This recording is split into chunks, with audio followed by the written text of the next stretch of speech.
हम चैन से सो पाए इसलिए वो सो जाता है, वो भारतीय फौजी ही है जो अपनी वतन के लिए सो जाता है। नमस्कार, मैं इंतजारुल हक, आप देख रहे हैं फाइनल पोस्ट। साथियों, आज मैं ऐसे दुखद घटना, ऐसे गंभीर मुद्दे पर चर्चा करने जा रहे हैं जिससे हम, आप, पूरा समाज काफ़ी चिंतित है, चिंता में डूबा हुआ है। बात कर रहे हैं एयरफोर्स के जवान आलोक कुमार तिवारी की हत्या का। किस तरह से, कैसे सुनियोजित तरीके से शराब माफियाओं द्वारा उनकी हत्या कर दी जाती है। आखिर उनके हत्या के पीछे का कारण क्या है, क्यों हुई उनकी हत्या, किस तरह से घटना को दिया गया अंजाम, हम पूरी बात विस्तार से आपको बताएंगे। ग्रामीणों के माने, वहाँ के लोगों की बात माने तो इससे पहले भी कई इस तरह की घटनाएं हो चुकी हैं। शराब माफियाओं ने कई लोगों की हत्याएं कर दी हैं। जिले में ही नहीं, बिहार के अन्य इलाकों में भी इस तरह की घटनाएं लगातार हो रही। मुख्यमंत्री नीतीश कुमार एक तरफ जहां शराबबंदी मुहिम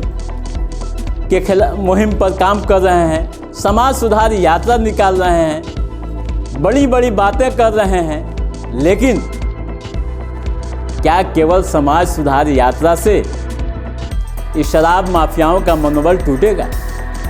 एक बड़ा सवाल है हम सब के लिए, समाज के लिए, राष्ट्र के लिए। केवल समाज सुधार यात्रा से शराब माफियाओं का मनोबल टूटेगा? मुख्यमंत्री जी का यह भी बयान आता है कि जिस क्षेत्र में, जिस इलाके में शराब कारोबारी सक्रिय रहते हैं, वहाँ कोई दुर्घटनाएं होती है तो वहाँ के अधिकारी जिम्मेवार होंगे। अब वैसे अधिकारी की बात कही जाती है जो पंचायतों में, तो जिन्हें चौकीदार हम कहते हैं, यानी छोटे अधिकारियों को, जो छोटे लेवल के हैं, जो छोटे हैं, उनको तो निशाना बना दिया जाता है, उनके खिलाफ इस तरह की बातें कह दी जाती है। लेकिन जहाँ संरक्षण प्राप्त होता है, इस पर ध्यान क्यों नहीं जाता? बड़ा सवाल समाज के सामने है। जिस तरह के हालात बन रहे हैं, तिवारी की हत्या के बाद जिस तरह से पूरे जिले में आक्रोश व्याप्त है, समाज का हर वह तबका जो समझदार है, जिम्मेवार है, काफ़ी आक्रोशित है।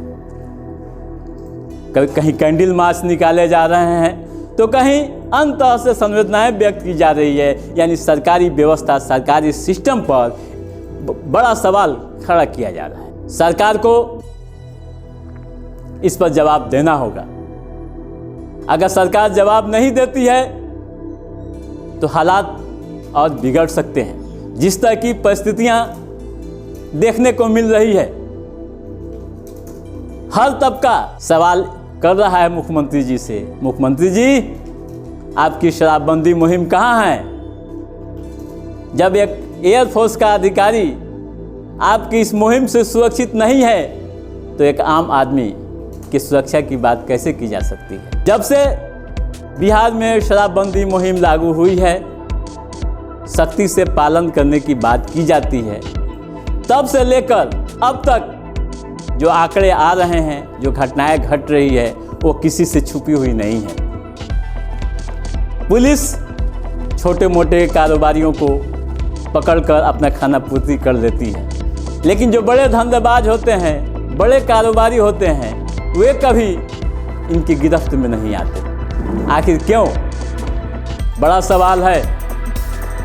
मुख्यमंत्री जी, आपको इस पर गंभीर बनना होगा और लॉ एंड ऑर्डर यानी विधि व्यवस्था को मजबूत करना होगा, ताकि इस तरह की घटनाएं दोबारा अपने समाज में न हो।